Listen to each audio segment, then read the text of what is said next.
Blomcast. Turning Points in History. Wendepunkte in der Geschichte. Willkommen beim Blomcast, dem Podcast, der sich mit Wendepunkten in der Geschichte beschäftigt. Heute mal wieder eine Folge auf Deutsch.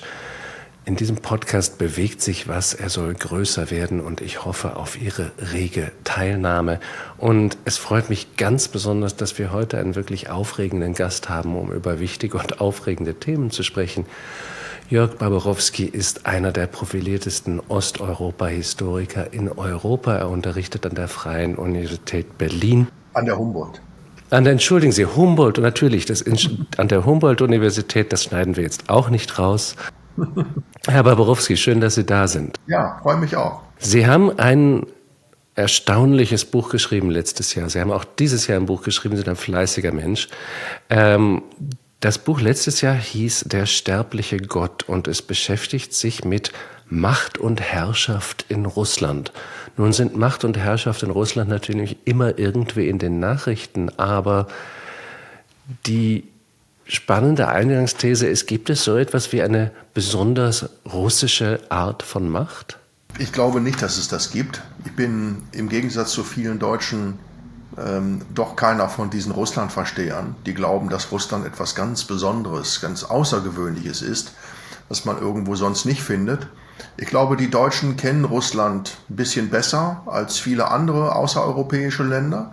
Und weil sie es ein bisschen besser kennen, glauben sie, weil es eben doch ganz anders ist als Europa, dass das spezifisch russisch sei, was sie da sehen.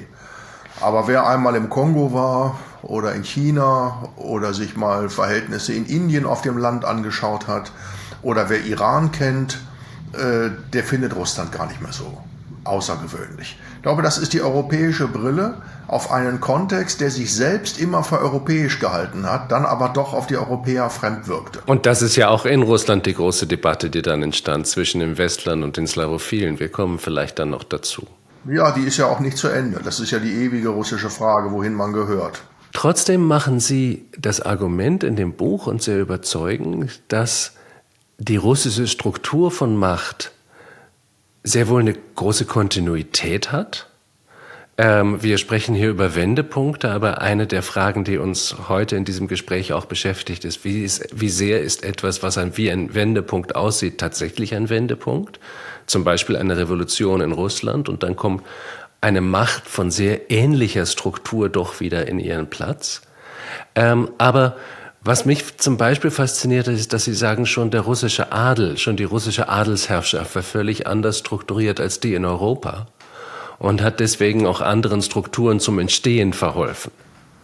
Die Abwesenheit zum Beispiel von einerseits von Burgen und anderen Befestigungsanlagen in Russland, das fand ich sehr spannend.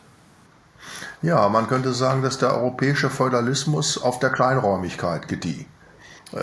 Also dass es so etwas wie regionale Herrschaft gab, dass es so etwas wie natürliche Grenzen gegeben hat, in denen sich regionale Herrschaft auch festsetzen konnte. Durch Klöster, durch Bildungsinstitutionen der Kirche, durch die Grafschaften, die Herzogtümer. Und die Räume waren nicht besonders groß, sie waren überschaubar. Und die Könige konnten sie sozusagen als Reisekönige beherrschen, indem sie von einem Ort zum anderen zogen. Das unterscheidet, glaube ich, den europäischen Raum von Russland. Dann ist es ein gewachsener Kulturraum mit der lateinischen Sprache, dem Christentum und einem Verständigungsraum, in dem man sich über die meisten Dinge leicht verständigen konnte. Und vor allen Dingen war es leicht, die Bauern an das Land zu binden, wegen der Kleinräumigkeit und wegen der Verdichtung von Kommunikation war das sehr viel leichter, als das in Ländern wie Iran, wie in China, wie in Indien oder in Russland der Fall war. Aber die Größe des Raumes ist erstmal ziemlich entscheidend dafür, was Herrschaft kann und was sie nicht kann und wie sie sich organisiert, damit sie etwas kann. Das heißt, in einem riesigen Gebiet muss Herrschaft notwendigerweise leichter strukturiert sein, weil sie gar nicht die administrative Tiefe hat, die sie auch vielleicht heute haben könnte, ja. Aber muss dann dementsprechend brutaler durchgreifen, wenn tatsächlich mal was passiert, um ein Exempel zu statuieren. Richtig, aber das führt dazu, dass in dem Herrschaftsverhältnis von Anfang an bei den Unterworfenen wie bei den Herrschern das Misstrauen überwiegt, dass Vertrauensbeziehungen nicht entstehen können. Die sind ja sehr wichtig für die Adelsherrschaft in Europa, für die Entstehung von Ständen, dass so etwas wie eine Routine in das Herrschaftsleben kommt. Dass man sich darauf verständigen kann, was die einen dürfen und was die anderen nicht dürfen, was als Tradition gelten soll. All das ist leichter, wenn die Kommunikation einfacher ist und wenn die Face-to-Face-Gesellschaft funktioniert. Wo das nicht der Fall ist und wo Menschen ständig in Bewegung sind, die Räume riesig sind, es keine natürlichen Grenzen gibt, ist Herrschaft darauf angewiesen, Tribute zu erpressen, weil sie die Leute nicht an das Land binden können. Wieso kann sie nicht an das Land binden? Ich dachte, die Leibeigenen, denen wäre auch nicht erlaubt gewesen, ihre Dörfer zu verlassen. Das stimmt, aber erst sehr spät. Die Leibeigenschaft wurde erst 1649 gesetzlich festgeschrieben, aber da war sie noch gar keine Leibeigenschaft, da war sie noch Schollenbindung.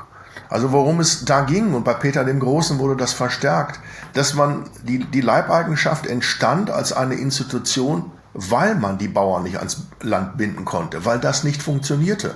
Die sind in großen Massen nach Süden, in den heutigen Donbass-Regionen und den Vorkaukasus gezogen und haben sich dort mit den Nomadenvölkern in der Steppe verbunden.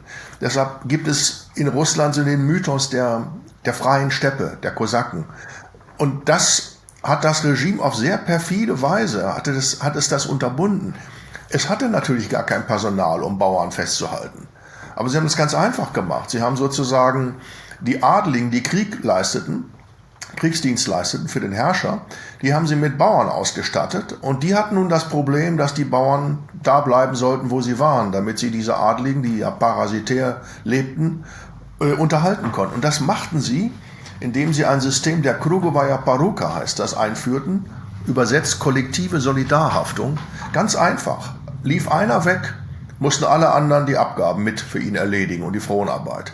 Das führte dazu, dass die Bauern sich auf extrem rigide Weise selbst kontrollierten. Das war ein ziemlich perfides, aber effizientes Mittel der Fremdkontrolle. Das heißt, die Bauern kontrollierten sich im Grunde selbst. Das hat Folgen gehabt für die konservative Sozialstruktur und Mentalität des ländlichen Raumes in Russland. Für das heutige Russland, meinen Sie? Nein, überhaupt für eine ganz lange Zeit. Also wenn Sie eine Gemeinschaft haben, in der alle aufeinander aufpassen, damit keiner wegläuft, dann können Sie sich vorstellen, dass in einer Subsistenzwirtschaft alle ein großes Interesse daran haben, dass niemand aus der Reihe tanzt. Dass niemand irgendetwas macht, was der Gemeinschaft Schaden zufügen konnte. Und deshalb ist das zwar, die Slawophilen haben dann später gesagt, das ist ja die slawische Urgemeinde und die Bauern sind sehr fromm und so weiter. Aber der liberale Rechtsphilosoph und Hegelianer Tschitscherin hat sehr klar erkannt, nein, das hat überhaupt nichts zu tun mit irgendeinem Urkommunismus und mit friedlichen Bauern. Das ist eine extrem autoritäre Gesellschaft und sie ist ein Fiskalinstrument des autokratischen Staates. Und eigentlich ist das nicht gut, das zu haben. War einer der wenigen Liberalen, die das gesehen haben, dass das überhaupt kein Vorteil ist, auch nicht für die russische Herrschaft. Das heißt, auch die zaristische Macht war extrem weit entfernt von den normalen Menschen. Gut, das waren vielleicht Monarchen überall, aber sie waren doch nahbarer, sie waren doch sichtbarer als vielleicht in Russland. Richtig, der Zar ist weit, ein geflügeltes Wort des 18. und 19. Jahrhunderts. Das war die Realität. Die Bauern hatten natürlich eine mythische Vorstellung vom Zaren. Die haben sich den als einen Vorsitzenden einer Dorfgemeinde mit einem langen Bart vorgestellt. Und dass dieser Zar eine Figur war wie ihre Gutsbesitzer mit europäischen Uniformen, der Französisch sprach, das haben sich Bauern gar nicht vorstellen können. Das heißt, die Autokratie hatte einen großen Gewinn davon, dass sie sich hinter Mauern versteckte und unsichtbar war. Deshalb konnte der Mythos vom guten Zaren, der eigentlich das Richtige will, die Adligen aber nicht tun, über lange Zeit erhalten. Also die Unsichtbarkeit der Macht spielt eine große Rolle und ist eins der Herrschaftstechniken der Autokratie. Und sie beruht darauf, dass die Adligen die Sklaven des Herrn sind und die Bauern sind die Sklaven des Adels. Und das hat deshalb funktioniert, weil die Autokratie und ihre Bajonetten den Adel vor der Wut des Volkes geschützt haben. Und so konnte dieses zweifache Sklavereiverhältnis relativ gut funktionieren. Also dieser Adel ist alles andere als das, was wir unter Adel in Europa uns vorstellen. Das ist eine Dienstklasse, die für den Herrn Dienst leistet. Und sie ist extrem heterogen, weil es in den Händen des Zaren lag, Menschen zu adeln oder in die Dienstklasse aufzunehmen. Eigentlich gibt es gar keinen Begriff für Adel. Die Adligen hießen Dvorjanstvo. Und das heißt, der Dvor ist der Hof, also die Hofleute. Und insofern waren das Diener. Und seit Peter I. dienten sie in einer Rangtabelle. Da konnte man durch Leistung adelig werden. Deshalb haben russische Adelige auch keinen von und zu. Sondern man kann gar nicht erkennen, ob sie adelig sind, weil sie nur einen Nachnamen haben. Es hängt davon ab, ob sie in der Rangtabelle eine Funktion haben. Und das können sie durch ein Diplom nachweisen, dass sie adelig sind. Also auch keine großen alten Familien, die ausgedehnte Landbesitze schon hatten, sonst schon seit Jahrhunderten. Die gab es natürlich auch. Es gab die Bojaren, also das war eine kleine Schicht von engsten Gefolgsleuten der Großfürsten. Die hat Peter der Große aber alle entmachtet. Also spätestens seit Peter I. war diese Dienstklasse das Entscheidende. Und diese ganzen Leute, die den Fürstentitel trugen, zum Beispiel der Fürst Kropotkin, einer von das ist ja auch irgendwie paradox, ja, dass einer der Bewegbereiter des Anarchismus einer von diesen Bojaren ist und von den Fürsten. Die hatten zwar den Titel noch, die Scheremetjews, die Galitzins, die Kropotkins, das waren alles Fürsten aus diesem alten Geschlecht. Aber Peter I. hatte den Adel rigoros und brutal an den Dienst gebunden. Jetzt hatten die noch die Titel, viele von denen hatten auch großen Landbesitz, aber sie hatten alle das Wissen, dass der Herrscher ihnen das Land jederzeit wegnehmen konnte. Also es war nicht wie in Europa, dass sozusagen dadurch Rechte begründet worden wären gegenüber dem Herrscher. Und das ist ja das Entscheidende hier, dass Adeligsein überhaupt keine Rechte begründet, die man gegenüber dem Herrscher in Anspruch nehmen könnte. Der Justizminister Nabokov, das ist der Großvater des Schriftstellers gewesen, der war unter Alexander III. Justizminister und zwar ein liberaler Mann. Aber der hat in einer Rede vor dem Staatsrat im Grunde das Selbstverständnis dieses Staates in einem Satz zum Ausdruck gebracht. Und der gilt bis heute. Was aus der Gesellschaft kommt, sagt er, kann nie zu etwas Gutem führen. Ja, das ist ja... Also ein Demokrat von reinster Sorte. Nein, aber er hat sich für einen Liberalen gesagt, die Staatsbürokratie ist viel liberaler als die Bevölkerung. Damit wird er recht gehabt haben, wahrscheinlich. Ja, natürlich hat er damit recht gehabt.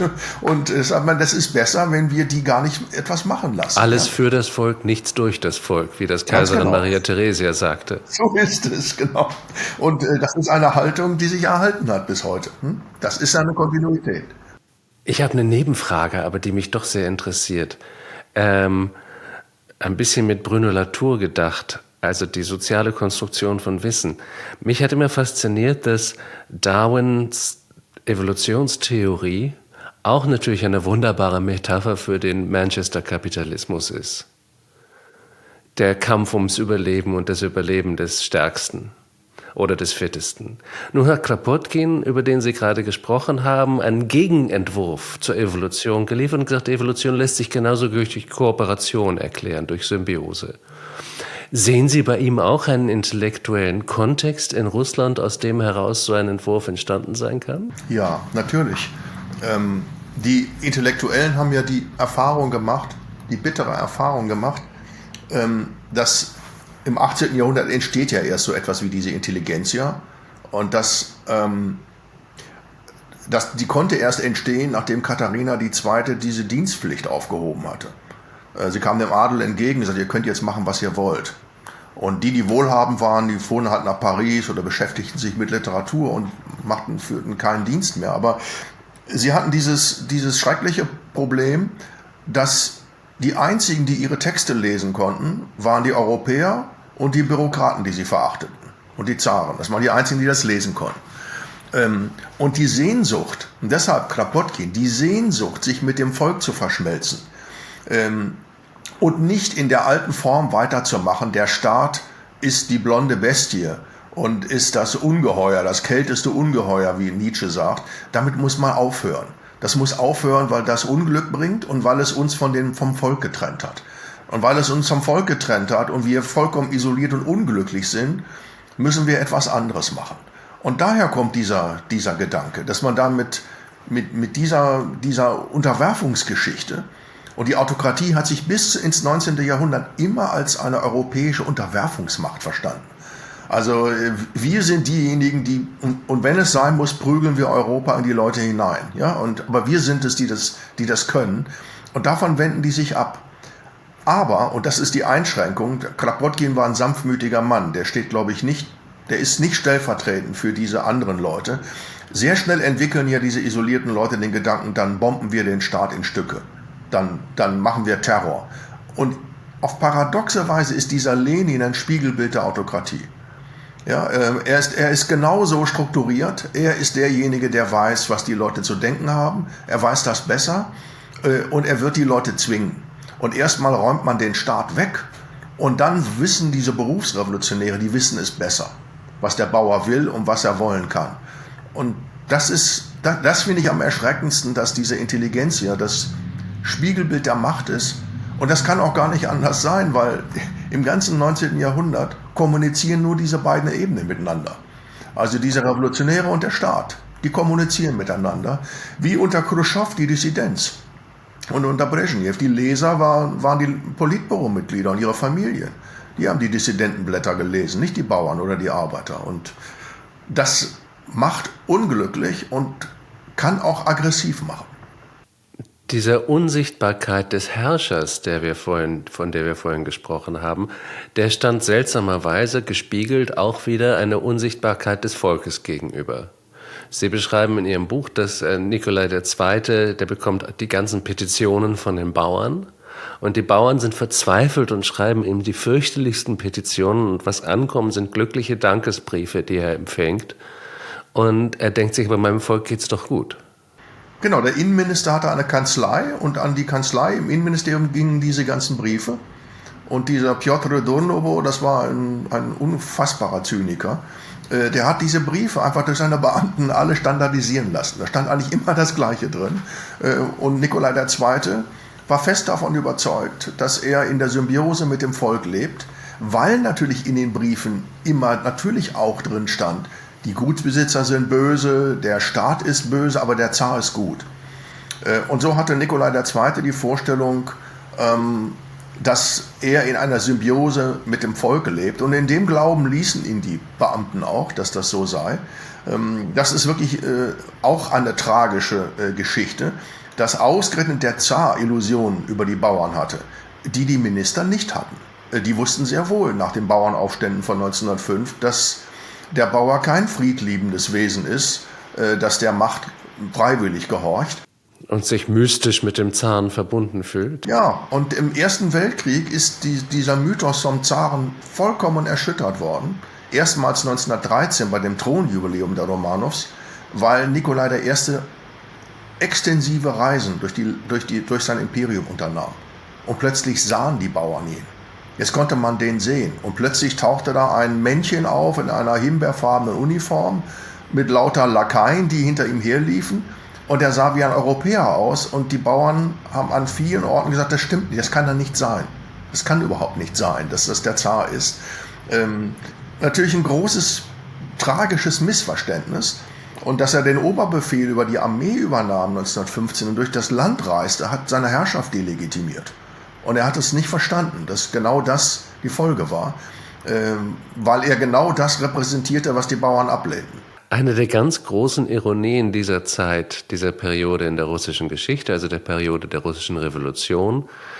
Sie sprechen jetzt immer über die Bauern, Lenin sprach immer über das Proletariat und ein Arbeitsproletariat gab es in England, gab es in Deutschland, gab es in Frankreich, gab es vielleicht in Italien. In Russland gab es das eigentlich nicht. Es waren Saisonarbeiter, die zwischen Dorf und Fabrik sehr oft pendelten und nicht wirklich eine gefestigte industrielle Arbeiterklasse waren.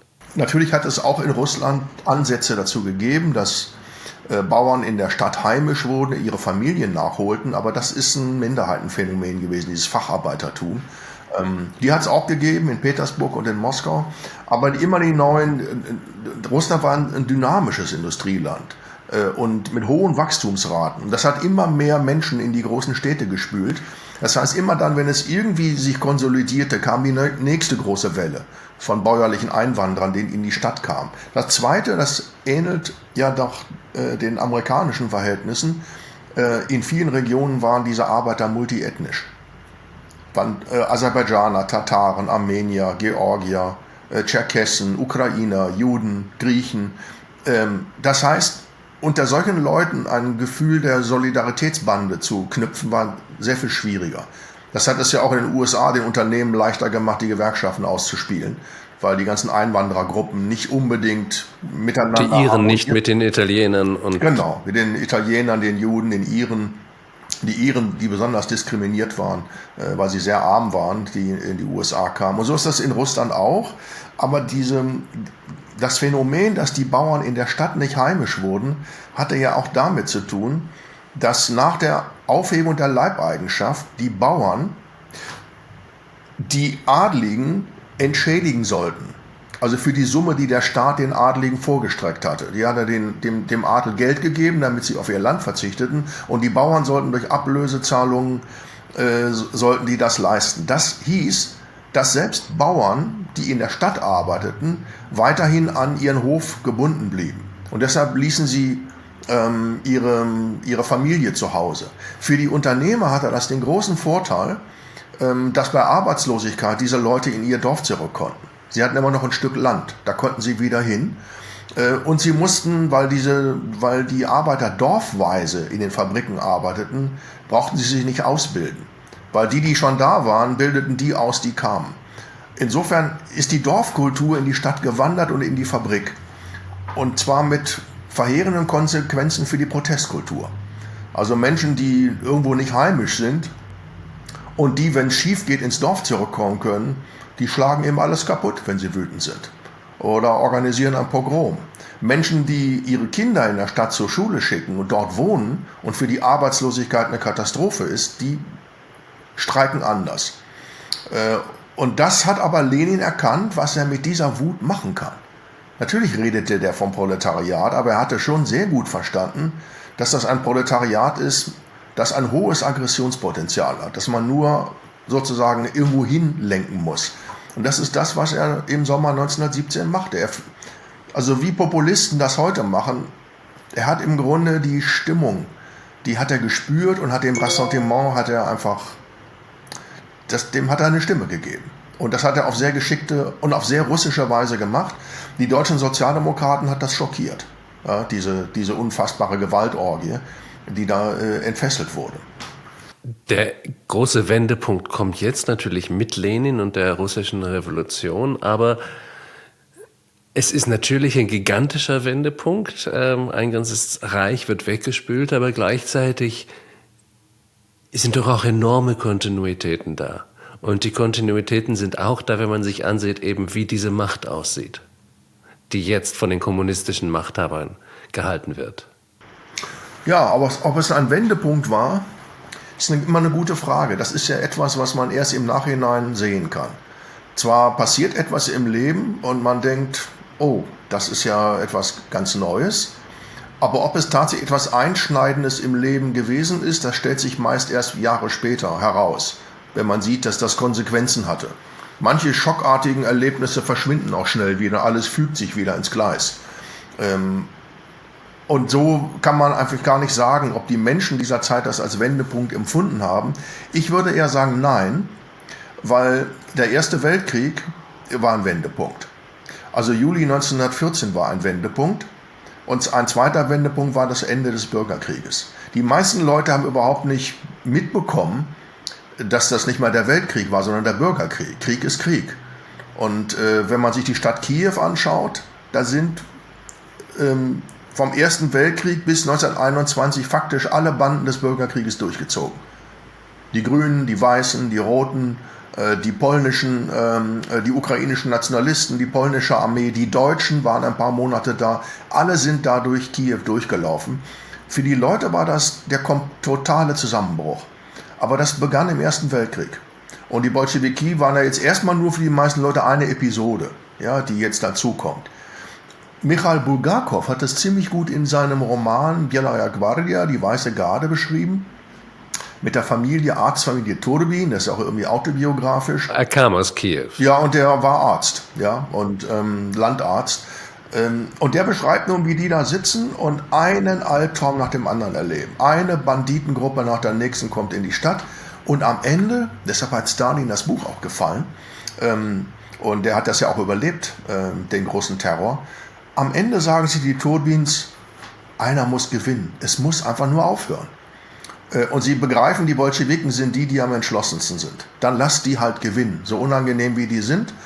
Aber das ist besser als gar nichts zu haben. Das fand Stalin sehr sympathisch, dass da jemand verstanden hat, was Ordnung ist.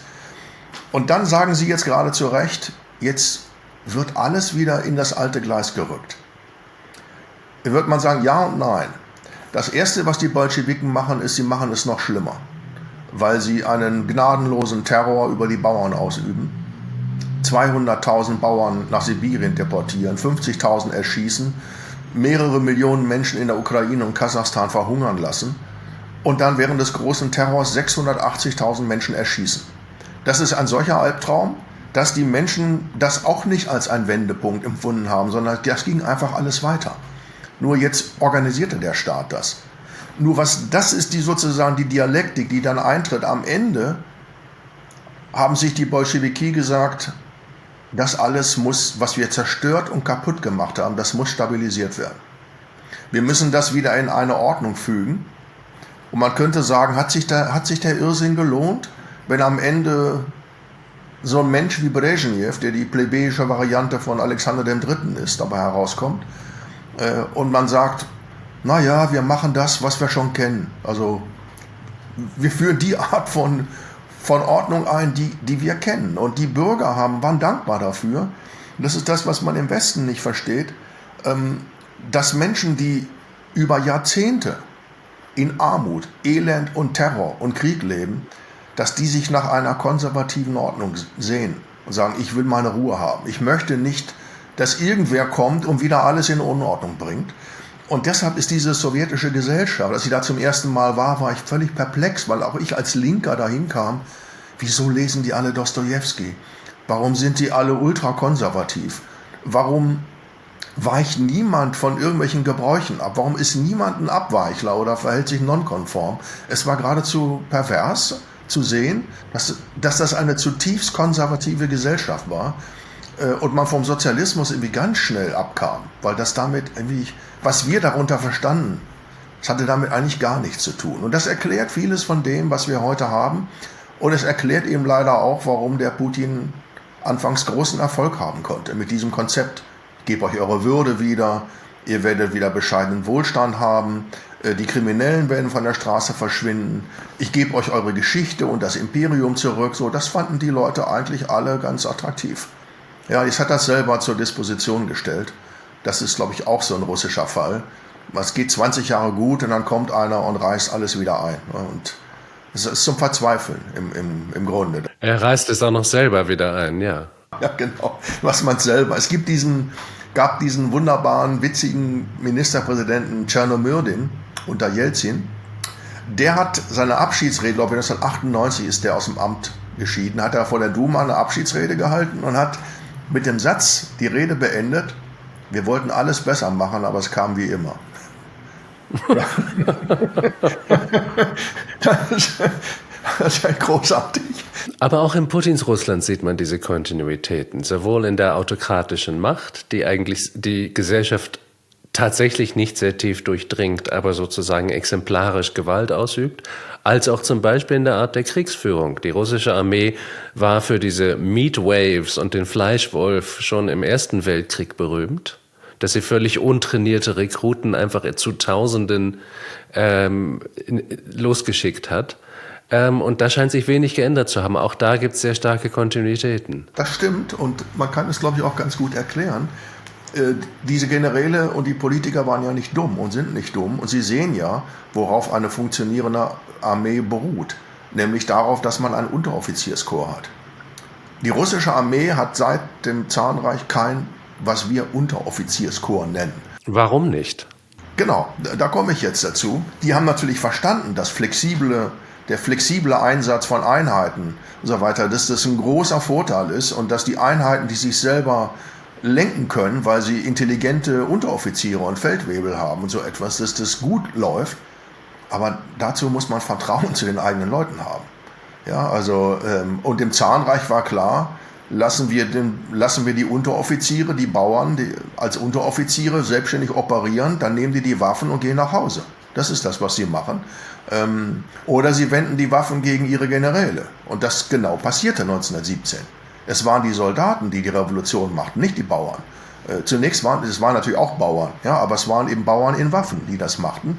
Und dieses Problem ist bis heute, wenn Sie diese Ereignisse in Butscha sehen, die ersten Erlebnisse, die man in der Ukraine mit den russischen Soldaten hat, die da einmarschierten, war, dass sie plünderten. Kann man direkt aus den 40er Jahren aus Deutschland von den russischen Soldaten lesen. Dann rannten sie einfach weg oder desertierten und dann passiert immer wieder das Gleiche. Es kommen dann Strafexpeditionen, es werden in der zweiten Linie Truppen aufgestellt, die auf die Zurückflutenden schießen. Also ich glaube, das hat damit zu tun, das ist, was ich zu Anfang unseres Gespräches sagte, dass sich durch alle gesellschaftlichen Beziehungen dieses Misstrauen zieht. Man traut einander nicht. Man kann der Macht nicht trauen, die ist unangenehm, ist wie Fliegen oder schlechtes Wetter, man wird es nicht los. Und umgekehrt muss man wie an Nabokov erinnern, lasst diese Leute nicht irgendwas selbstständig machen. Das wird ganz schlimm ausgehen. Und das ist es. Ich erinnere mich dran, was ein Freund von mir, Ivan Krastev, immer wieder sagt. Er sagt, Putin sieht eine demonstrierende Menge anders als ein Mensch im Westen. Ein Mensch im Westen sieht eine Menge auf der Straße und fragt sich, wofür oder wogegen demonstrieren die. Wenn Putin die sieht, fragt er, wer hat die bezahlt?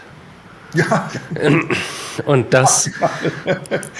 Aber gleichzeitig gibt es hier doch einen sehr wichtigen Unterschied, wo eine Kontinuität gebrochen wird. Denn im 18. und 19. Jahrhundert wurden in Russland, aber auch im Westen, Armeen natürlich auch gebraucht als Kontrollmittel für junge Männer. Junge Männer dann in der Gesellschaft zu kontrollieren und vielleicht auch ein bisschen zu dezimieren, wenn sie das meiste Unruhepotenzial haben, das war schon immer sinnvoll. Nun ist Russland aber in einer demografischen Krise.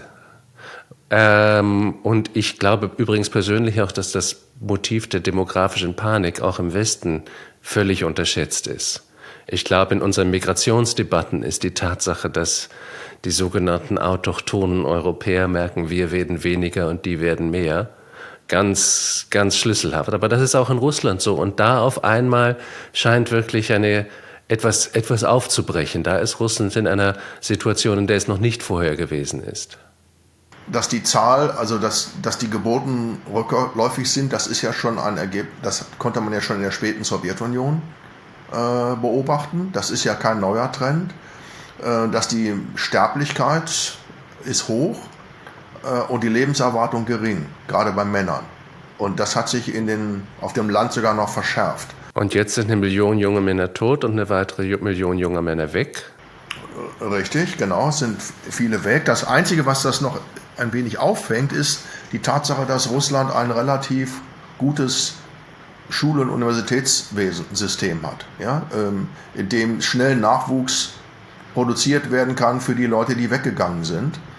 Und man darf auch nicht vergessen, das wird hier unterschätzt, es gibt zwar den Brain Drain, aber auf der anderen Seite gibt es jetzt wie unter Stalin, wie 37, 38, eine große Gruppe von extrem loyalen Menschen, die die Jobs derer übernommen haben, die weggegangen sind. Und die sind natürlich loyal. Und die sind nicht unbedingt dümmer als die weggegangen sind. Es gab ja vorher in Russland das Problem, dass soziale Mobilität schwierig war, weil das ein Klientelsystem ist. Man kam da einfach nicht nach oben, wenn man nicht zu bestimmten Gruppen gehörte. Das ist jetzt anders geworden. Es gibt große Möglichkeiten, Entfaltungsmöglichkeiten für Leute, die in die Jobs reingehen. Insofern hat Putin etwas aus der Machtperspektive sehr Kluges gemacht. Er hat einfach für ein paar Wochen die Grenzen geöffnet. Und alle haben sich gewundert, warum macht er das? Warum lässt er die weglaufen? Weil er gesagt hat, danach ist die Opposition für 20 Jahre tot.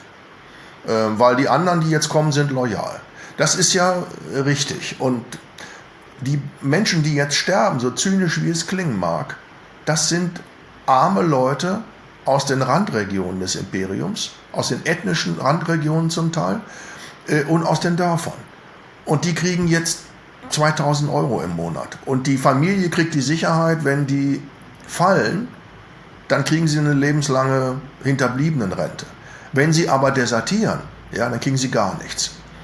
Und so kann man ganz gut sehen, wie dieses System funktioniert, warum diese Leute da trotzdem gehorchen. Man misstraut ihnen, aber man weiß, wie mit der Krugovaya Poruka, der kollektiven Solidarhaftung, der Soldat weiß, wenn ich weglaufe, ist meine Familie geht leer aus. Also bleibt er da, wo er ist. Das ist ein ziemlich unangenehmes System.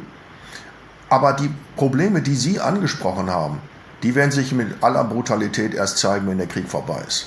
Wenn die nämlich wieder auf Friedenswirtschaft umschalten müssen. Und dann wird ihnen bewusst, was das Problem ist. Ich meine, jetzt schon ist Russland im Hintertreffen, wenn man auf China schaut. Ja? Man braucht sich aber nur die Grenzregion anschauen, wie es auf der anderen Seite aussieht, dann ist es einem klar. Dass das ein Land ist, ich weiß nicht, wer das mal gesagt hat, irgendwer, ich habe wieder vergessen, von wem, das Rohstoffe dumm machen. Ja, und wer keine hat, überlegt sich, was man mit der eigenen Gesellschaft eigentlich anstellen kann. Und hier hat das System einfach Millionen von Menschen in den Staatsdienst gestopft und sie mit den Erlösen aus den Rohstoffexporten ruhig gestellt. Das ist das, worauf das putinsche System letzten Endes beruht. Sonst stellt Russland außer Waffen eigentlich nichts her, was irgendwer außerhalb Russlands haben will. Ja, das ist erschütternd, wenn man sich das tatsächlich, das auch nach 30 Jahren nach Ende der Sowjetunion, also tatsächlich eine russische Wirtschaft es nicht geschafft hat, sich da andere Gebiete zu erobern. Ich habe vor kurzem ein Interview gehört, das ich sehr interessant fand, mit einem russischen Journalisten, der jetzt in Berlin lebt. Der sagte, in Moskau spricht man im Moment darüber, dass das, was mit uns 1989 passiert ist, das passiert jetzt mit den Vereinigten Staaten und dem Westen, der Systemzusammenbruch. Und der ist passiert 1989 in Moskau, weil die Leute nicht mehr an die herrschende Ideologie geglaubt haben und zynisch geworden sind. Und er sagte, eigentlich ist das doch im Westen jetzt nicht so völlig anders. Und das ist gar keine schwache Idee. Man sieht sich den Zustand unserer Demokratien an, ganz abgesehen davon vom Zustand der Vereinigten Staaten. Man sieht millionenfach, wie Menschen sich von der herrschenden Ideologie abwenden, vom herrschenden System abwenden.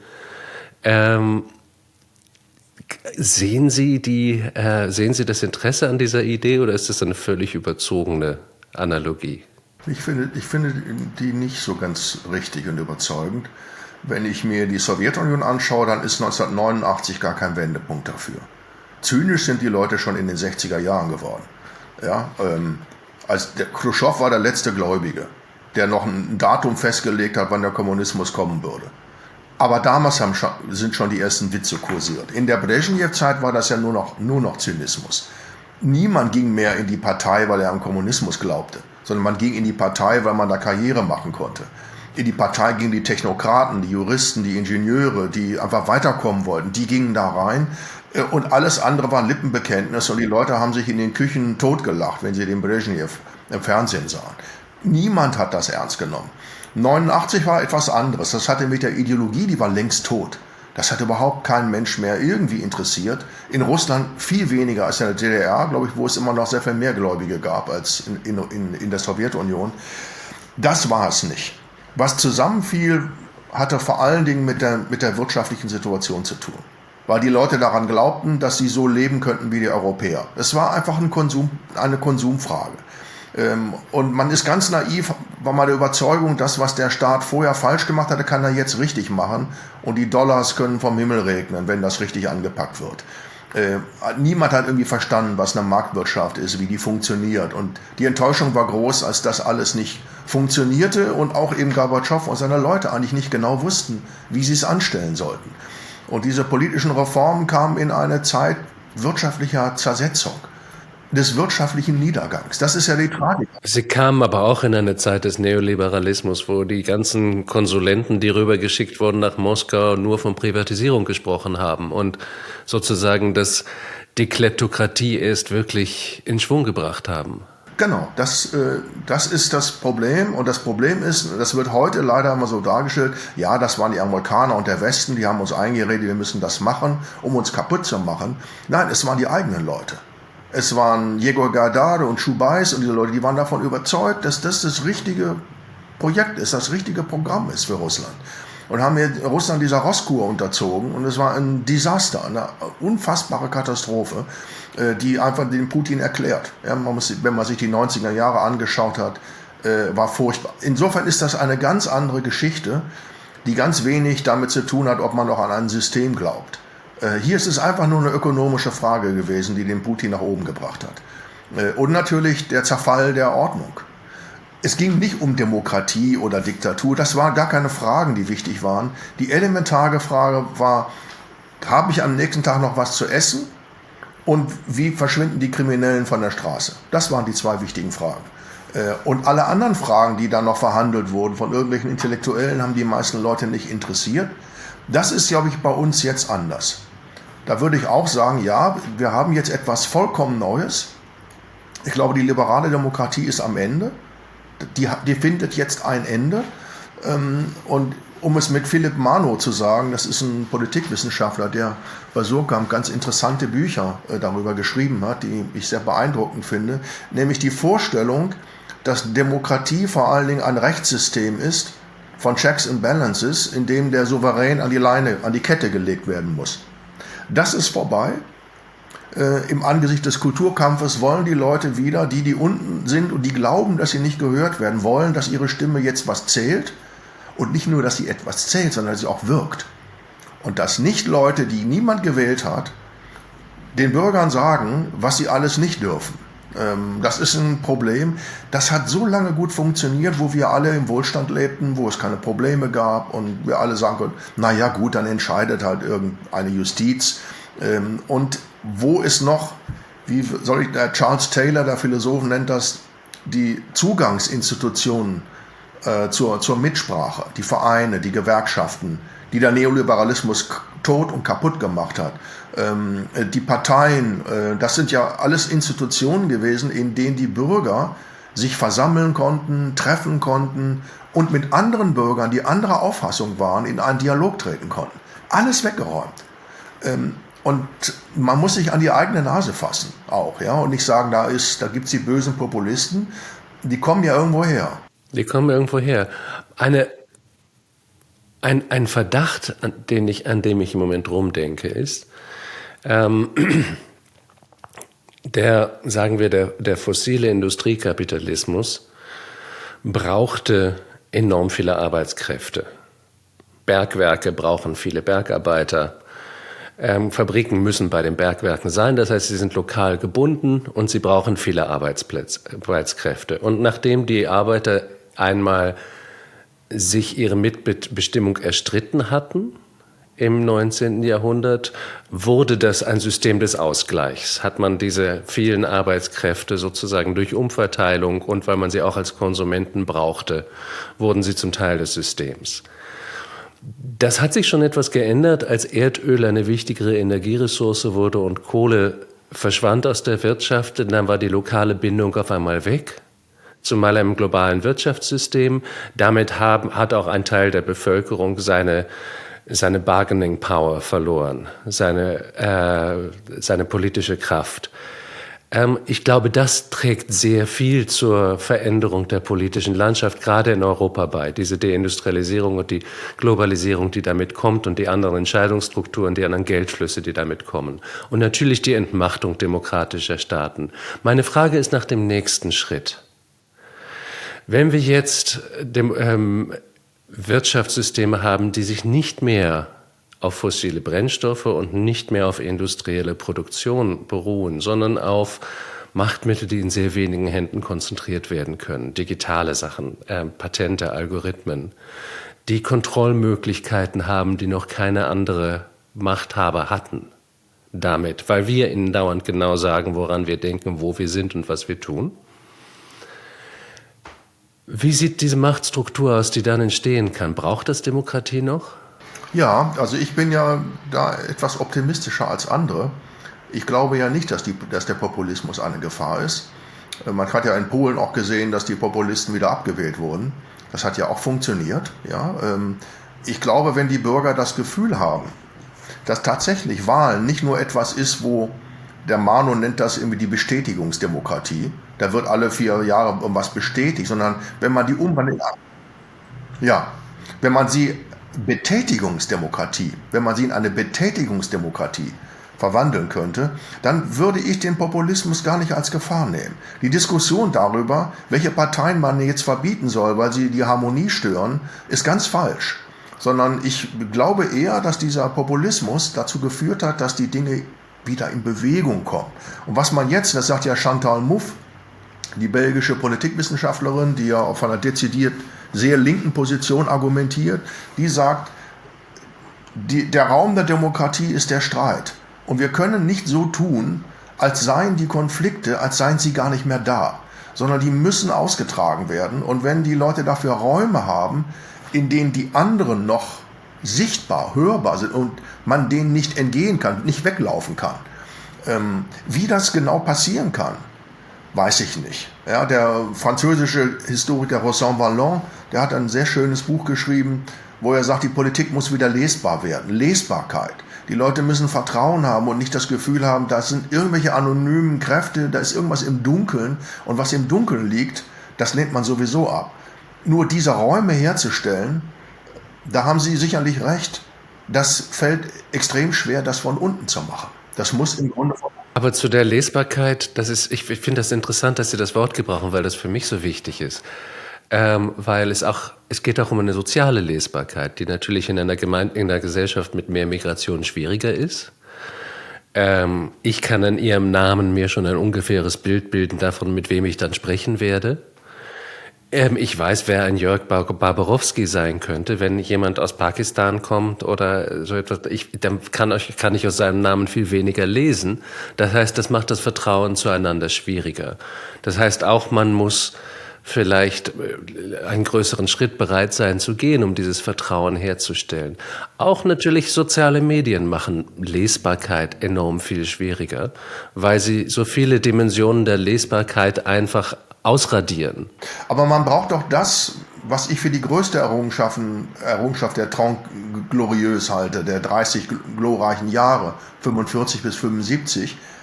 Das waren doch diese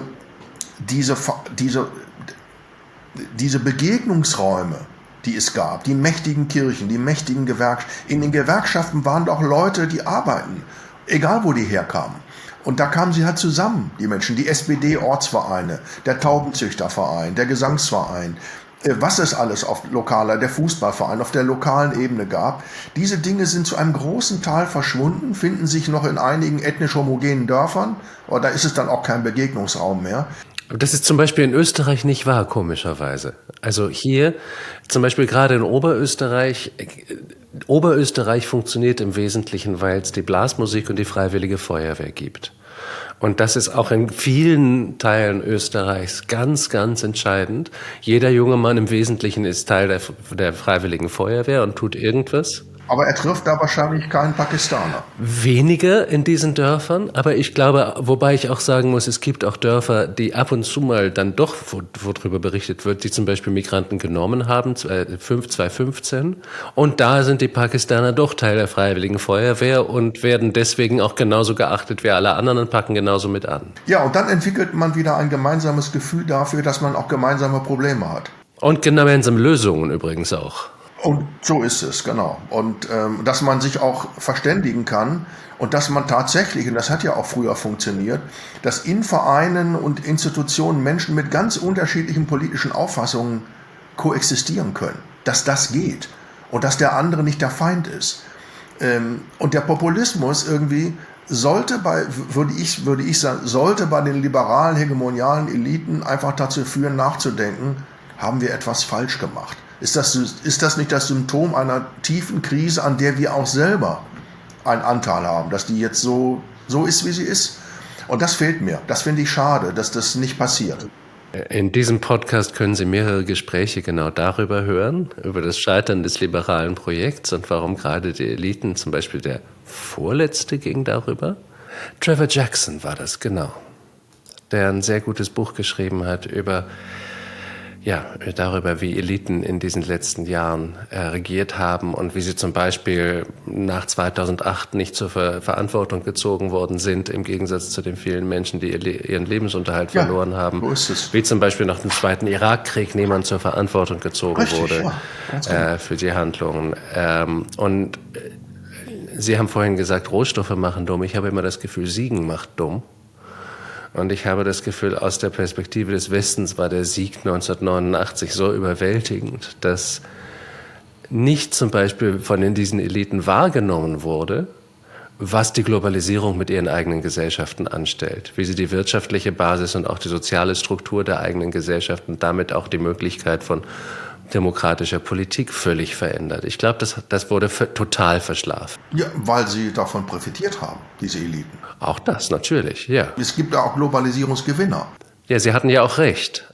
Ja, natürlich. Die Globalisierung hat auch viele Vorteile.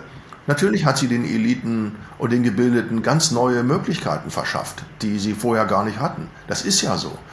Aber darüber ist vergessen worden, was mit den Abgehängten, mit den anderen ist und wie das die eigene Gesellschaft verändert. Nur die Eliten können leicht sagen, ich muss mich mit den Leuten im Feuerwehrverein gar nicht verbinden. Ich brauche das überhaupt nicht. Ich bin mir selbst genug. Ja? Aber die anderen, die brauchen das aber. Sie müssen einen Zugangspunkt zum Politischen haben. Und wenn sie diesen Zugangspunkt nicht haben, werden sie böse, sie werden Ressentiment geladen und wütend. Aber ist das nicht in Zeiten von auch sozialen Medien wichtiger denn je, dass zum Beispiel Demokratien ganz konkret analoge Begegnungsräume schaffen? Natürlich. Das ist das A und O. Die Frage ist nur, wie soll das gelingen und wer macht das? Im Grunde, ich glaube, diese Bedingungen müssen irgendwie durch einen Anstoß von oben müssen die in Gang gesetzt werden. Es hat komischerweise auch viel mit Stadt- und Raumplanung zu tun, sowas. Ja, natürlich, klar. Wir sehen in Deutschland, in Österreich, in Frankreich, in fast allen europäischen Ländern, wie sich die Dörfer leeren, wie Dorfzentren, Stadtzentren aussterben, alles an die Peripherie geht. Wenn das nicht wiederbelebt werden kann, dann ist der tatsächliche Tod, dem gesellt sich dem ein symbolischer hinzu. Das finde ich in Österreich, das immer noch sehr viel besser als in Deutschland, also etwa in Wien. Während in Berlin man beobachten kann, wie die Segregation zunimmt. Ne? Also arme Leute in die Randviertel umziehen, die Gentrifizierung ganzer Stadtteile, ganz homogene Kulturen, da findet kein Austausch mehr statt. Aber wissen Sie, da waren die Wiener Regierenden auch wirklich visionär? Die Gemeindebauten, die in Wien stehen, die zu der Zeit gebaut wurden, als die Stadt überhaupt kein Geld hatte, nämlich in den 20er Jahren nach dem Ersten Weltkrieg, die aussehen wie Paläste, aber die vor allen Dingen systematisch in jedem Stadtgebiet stehen. Ja, das ist großartig. Es gibt kein Stadtgebiet, in dem es keine Gemeindebauten gibt. In den Villengegenden von Hietzing und Döbling gibt es einen Gemeindebau. Und das heißt, es gibt keine soziale Segregation. Und man hat sie nicht privatisiert. Und es leben immer noch fast 2/3 der Wienerinnen und Wiener in diesen Wohnungen. Das haben die Sozialdemokraten gemacht. Ja, das haben sie gut hingekriegt. Herr Barbarowski, ich würde mich gerne noch stundenlang mit Ihnen unterhalten, aber Sie haben was zu tun. Und wir müssen uns noch ein zweites Mal unterhalten. Aber bevor ich Sie gehen lasse, kommt noch eine ganz wichtige Frage, die uns auch noch mal aus Russland rausnimmt. Denn Ihr Buch, also der sterbliche Gott, beschäftigt sich mit Macht und Herrschaft. Und das ist was für uns alle ganz neu wichtig wird. Wir dachten, wir wissen, wie das funktioniert. Wir dachten, wenn wir im Westen lebten, Macht wäre eine liberale, partizipative Demokratie. Und das ist eben so, wie ein Naturgesetz. Das ist so, wie das Wasser aus dem Wasserhahn kommt und das Glas runterfällt, wenn ich es loslasse. So funktioniert die Welt. Das ist jetzt nicht mehr so. Sie haben sich viel mit der Natur von Macht auseinandergesetzt. Und wir denken an all die Machthaber, die jetzt immer mehr ihre Länder zum Autokratischen drängen. Mir kommt bei Macht immer zuerst ein Name in den Kopf und das ist für mich immer noch der eleganteste Theoretiker von dem, was Macht ist. Und ich hätte gerne ein paar Gedanken von Ihnen dazu und das ist Etienne de la Boétie, der Liebhaber von Montaigne, der ein winziges Buch schrieb über die freiwillige Knechtschaft, wo er sagte, Macht ist nicht etwas, was man hat, was man sich aneignen kann. Macht ist etwas, was einem dauernd von den anderen gegeben wird. Und wenn die sich irgendwann entschließen, es einem nicht mehr täglich zu geben, dann hat man sie nicht mehr. Ja, Macht kann man gar nicht haben. Carl Schmitt sagt, Macht hat man nicht. Macht ist das, was man aus ihr macht. Und damit ist gemeint, dass man Macht nur hat, wenn Menschen miteinander zurechtkommen müssen.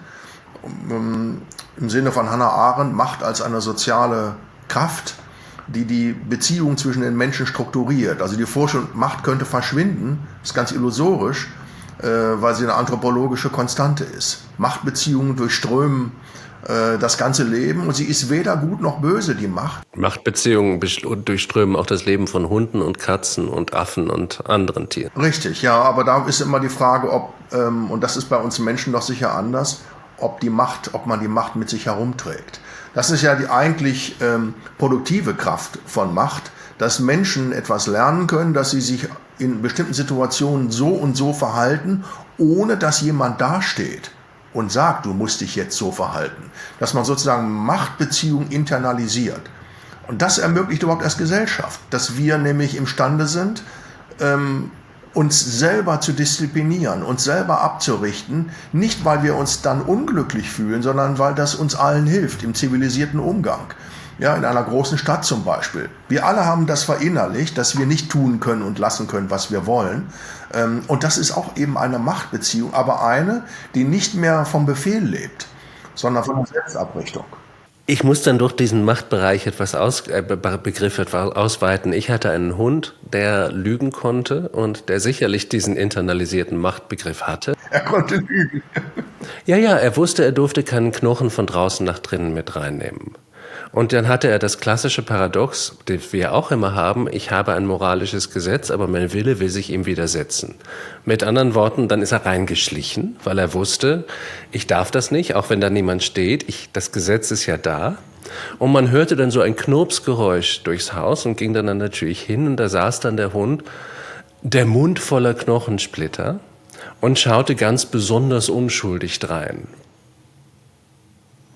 Und das war wunderbar zu sehen, denn es ist die intellektuelle Leistung eines Zweijährigen oder so etwas, dass er weiß, wenn ich so aussehe, als würde ich das nicht tun, dann denkt der reinkommt, auch nicht, dass ich das tue. Deshalb ist die Lüge etwas Produktives in Machtbeziehungen, weil sie das Leben erleichtert, als wenn man brutal sich dagegen verhält und tut, was man will und setzt sich durch. Das führt meistens zu Gewalt. Und deshalb sagt Hannah Arendt auch, Gewalt ist dort, wo Macht verloren ist. Ja, und ich wollte eigentlich auch nur Ihren Machtbegriff ein bisschen unterstützen, denn ich meine, er ist eine anthropologische Konstante und nicht nur eine anthropologische Konstante, wo immer mehrere Individuen zusammen sind, seien sie Homo sapiens oder nicht, müssen Machtverhältnisse ausverhandelt werden.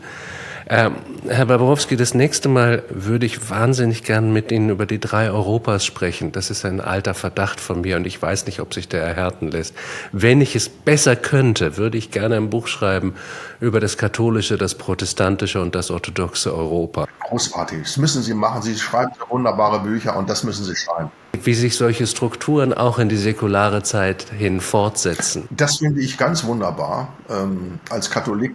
Es ist nur so schwer, davon von Vorurteilen und Klischees wegzukommen, wenn man über sowas schreibt. Das ist die große Kunst und von einem eigenen Ort zu abstrahieren. Und das ist nicht so ganz leicht. Aber wir geben uns immer Mühe, dass wir das schaffen. Wir werden nicht aufgeben und die Zeit wirft uns genug Material vor die Füße. Und sie wird uns sicherlich genug Material vor die Füße werfen für noch eine Unterhaltung. Aber für heute, Herr Babrowski, vielen herzlichen Dank. Ich danke Ihnen. Bis bald wieder. Bis bald. Ne? Wiedersehen. Tschüss.